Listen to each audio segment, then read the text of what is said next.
Abatuuze ku kyalo Bubiro ekisangibwa mu ggombolola y'e Nagojje Nakifuma mu disitulikiti y'e Mukono batabukidde munnaabwe Mukiibi Fred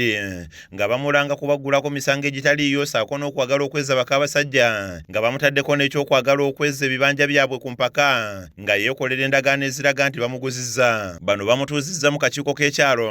ne bongera okumulumirizaawo okubaggyako emikono ng'abasuubiza nga bw'agenda okubaleetera amasannyalaze ku kyalo nga n'abamu ku batuuze yabassaako etteeka obutafuluma kyalo kugenda mu tawuni e Mukono ng'olukiiko luno oluyitiddwa myuka RDC w'e Mukono Mike Segawa nga lwetabiddwamu n'omukungu okuva mu kibiina kya NRM Margaret Nakavubo n'abakulembeze abalala. Mukiibi ye musenze yekka eyakasenga ku bubiro bukyanga tuzaalibwa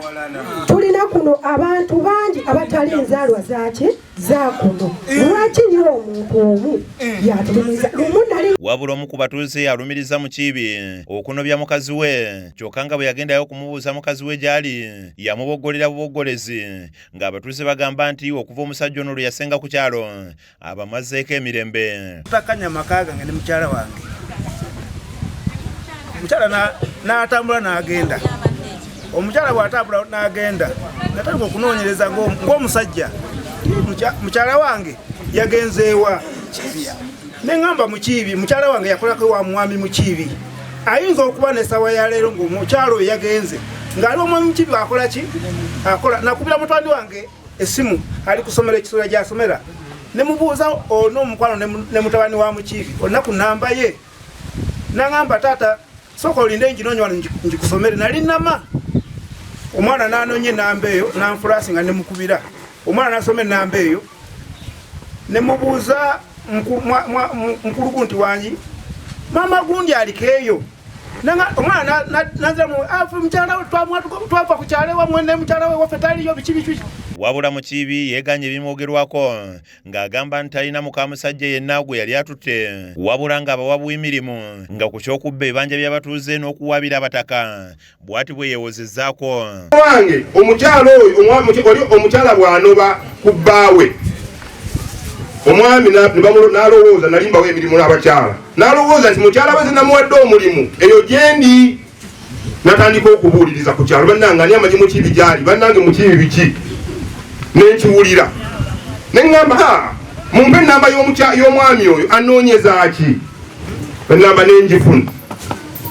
saali musanyufu namugamba mu ddoboozi ekkangufu mwami mukuubwa onoonyeza ki oba waali wano wuuyi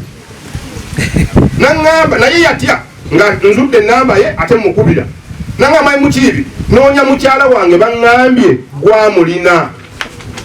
Muna NRM Margaret Nakavubo obuzibu abutadde ku Mukiibi nti atabula ekyalo kuba tewali ayinza kutunda kibanja kye ku bukadde 7,500 oba 200 ng'ate endagaano yazeewandiikira. Nze ng'omukulembeze ngenda kukubuulira nsobola obutakebera mutima gwo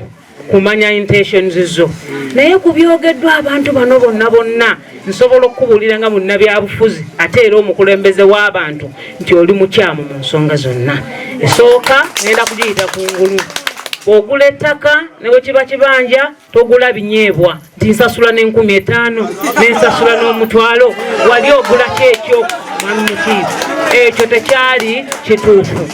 Omumyuka wa RDC w'e Mukono Mike Segawa asuubizza abatuuze nti wakwogerako n'abasirikale ku poliisi y'e Naggalama emisango gyonna gye gyawawaabirwa gisazibwemu basobole okufuna emirembe ku kyalo. Tuwolereza kyalo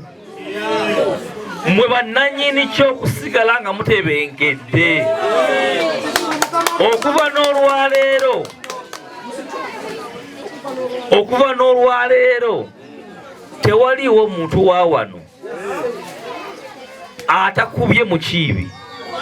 oba Mukiibi gwatakubye agenda kubeera n'omusango ku poliisi. Kaweesa Po yakusakidde eggulya eno ku Rakes TV Agaleero.